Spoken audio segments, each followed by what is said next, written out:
I want you to listen to this title, because this is a title I think a lot of us are going to have, whether we want it or not, whether we earn it or not, because it's necessary to kind of get to where we're going. So next up is Rebecca Harris. She is the head of business transformation for General Motors. How's that for a title? Please help me welcome Rebecca. Have a seat. All right, so I want you to have some questions ready for her as well, because this is actually one of the most important things that I have to deal with You didn't say it was going to be a test. Oh, I think you have no worries. You've been dealing with a lot of harder things than I think a lot of us, but I think that's the point, is that in order to kind of get to where we need to compete for the future, not just compete for the moment, that comes down to good old-fashioned change management, right? Yeah. Not just technology, but actually change to support it. Look, so let's just jump right in. One of the things that I've found is that the word social, it's either understood within an organization or you immediately get pushback that that's what the kids use. I still talk to executives all the time who believe that Facebook is actually going to disappear and that at some point we're going back to the way things were. Whatever that was, I don't know if it's rotary phones or what have you. But how has General Motors sort of embraced the word social, and how do you define it within the organization? So a couple different ways. First of all, I'd like to start with it's kind of been a journey, right? It's been a bunch of different functional areas in the organization, all taking on social in some way, shape, or form. So it might be a marketing campaign, it might be PR, starting the corporate Facebook page, might be customer care, engaging with consumers online, all those things, right? So as part of that journey, when I came into the mix, I said, why aren't all these folks talking to one another, you know? Because it seems to me like if you're going to be doing these things, they ought to be integrated, and you ought to be making sure you know what everyone else is doing. So we started forcing everyone to get into a room, and by everyone, I mean all of the brands and all of the brands' agencies and all of the brands' people, and saying, what are you doing? How are you doing it? What's your point of view on this? How should we be doing that? All that kind of stuff. And it's evolved into social for the enterprise. Luckily, the same time that we were forcing this integration through the system, there was a major push in our company from a customer experience perspective. So they recently made an announcement that Alicia Boler-Davis was named Global Head of Customer Experience, right?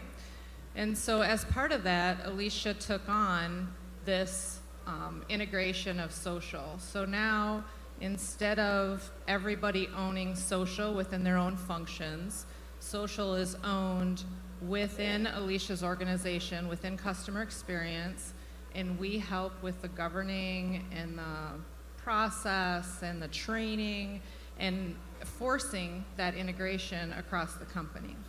So I love that. I mean, you were able to get people who don't talk to one another to talk to one another, to work together. But and I got to imagine a lot of the folks here in the room, and myself included, I mean, it's never that easy. So I was wondering, how'd you do that? I mean, what was it that really got people to say, aha, I get it?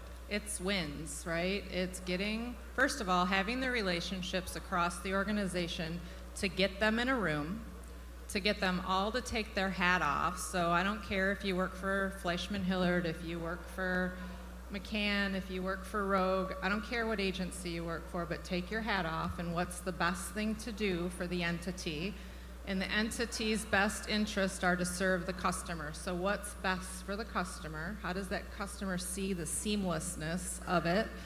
And once you start talking about what you're doing and you start making some progress, people want to be part of that. And it's hard. It's hard work every day.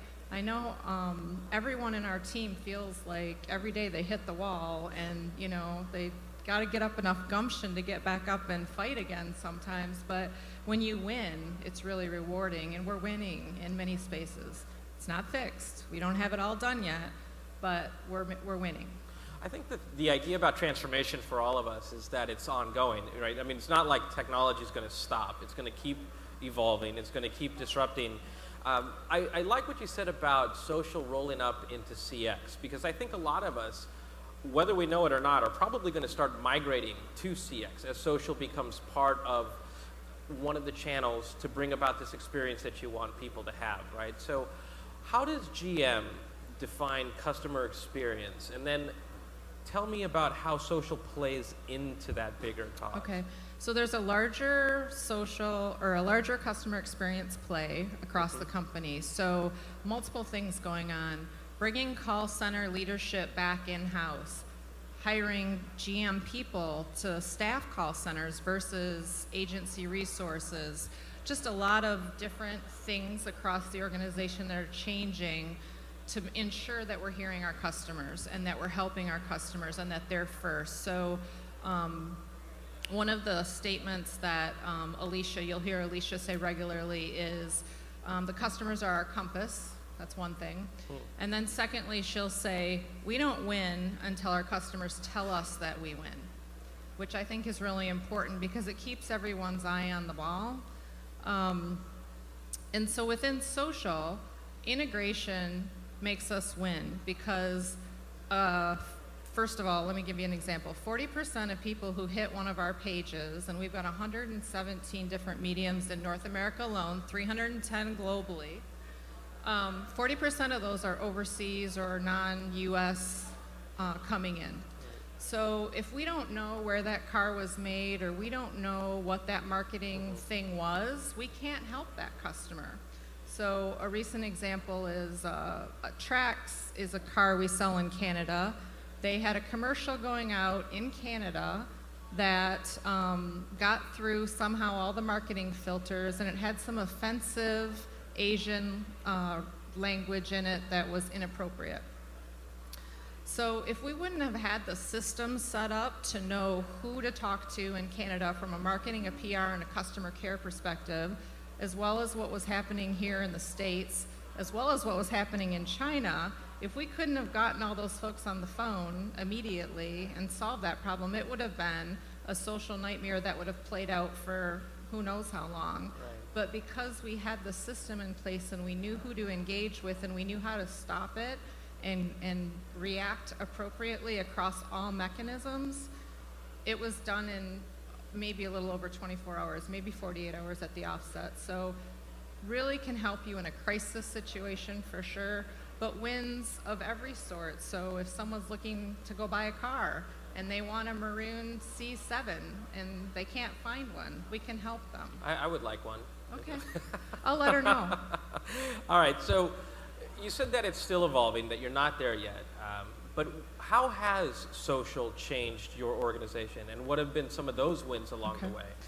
So the customer service team used to get trained in new product launches. So here's a couple of examples how co-locating and having a center of expertise for social has changed things.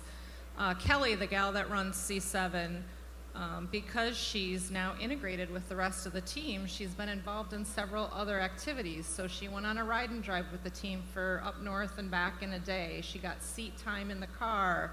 She got way more additional training and interaction with the team because she's right there and they have easy access. So she's much more able to do her job. So we work with 100 forums or so online, and she can go in and have a very intelligent conversation and at much higher level because she's had these experiences. Another example would be the recent launch of the trucks, Chevy Silverado and GMC Sierra. Our folks have been integrated into those teams, and we've actually put people into a special job that their whole job is just to go searching for quality ground up issues. And when they see something pop up, then they give that back to the engineering team and the marketing teams that work on the product pieces, and then they can go back in and work on those initial quality things right off the bat and make customers more happy initially. So just better integration. It's checking all the boxes and talking to each other, and if you're running silo functional areas, you're not doing that. Yeah, one of the things that I've learned in any transformation endeavor is that we almost have to act a little bit like politicians, like good politicians, that is, going around shaking hands and talking to people and bringing them together. So I want to go out to the audience to see if we have any questions for Rebecca before I ask the last question or two. So raise your hand or stand up if you have one. You see one? We got one in the back. It's always in the back. You might as well stay back there. All right, he's on his way. In the meantime, I'm going to sing for you. Favorite elevator song. All right, there we go.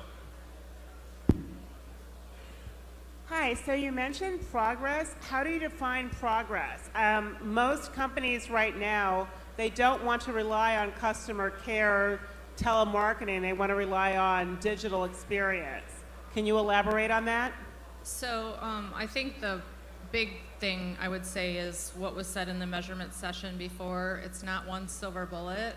We measure it multiple ways. So we measure it in engagement scores online. We measure it in success of activations, like South by would be a great example. We blew all of our numbers out of the water for South by, and the bottom line reason for that is because we're there and we're providing a service to a consumer at a conference. Driving cars, drive a Chevy, catch a Chevy, all those opportunities, they allow us to meet and exceed customer expectations. We also use measurements like selling cars. I mean, we get people online who say, I want to buy a Cadillac. I can't remember the name of the gentleman. He's a comedian on the East Coast, Pauly D. Pauly D tweeted out, I want to buy a Cadillac. So we tweeted him back and said, let us help you buy a Cadillac. And we hooked him up with a dealership, and 4 hours later, he walked out of the dealership with a Cadillac. Now, that's an extreme situation. I understand that. But we help sell cars every day, so that's another measure. So we've done a really good job with our leadership proving to them the value of this medium. Right. All right, any other questions out there? All right, if not, with the last, we have one? Okay. Where is the mic? Oh, it's up here up front. All right, so this will be the last question right over here.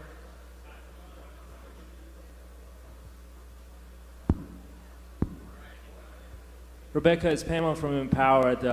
I just wanted to ask you this question that you've been saying. You're internally certainly fighting the fight, and sometimes it feels like a struggle.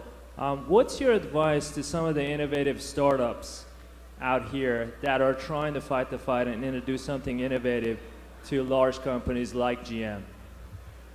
I think it's really just keep fighting and show us, because when we see it and you talk to the right people in the company, we get it, and we need more of it. And the ones that are making the decisions, I think, on a digital level at Chevrolet and Buick and GMC, they get it. And it's a matter of breaking through the clutter to get them to understand what your story is and how powerful it can be. But it's got to be how you can help the customer. Yeah, that's great. Thank you. Well, look, I think if I have to add to that answer, it's you have to care, right? And you have to make sure that the people that you work for or with care, because I can tell you that in a lot of circumstances, that's actually part of the problem. They just don't care. I would tell you that I am so fortunate because I have a team of people that are phenomenal. Our lead agency, Fleischman Hillard, works stunningly with all of our other agencies, Rogue and Campbell Ewald and Digitas, and they are terrific people who care just as much about General Motors as we care about General Motors. And if you have the right team in place, you can accomplish anything. I'm certain of it. Well, thank you. Thank you so much, Rebecca. Help me thank Rebecca very much. Very much appreciated.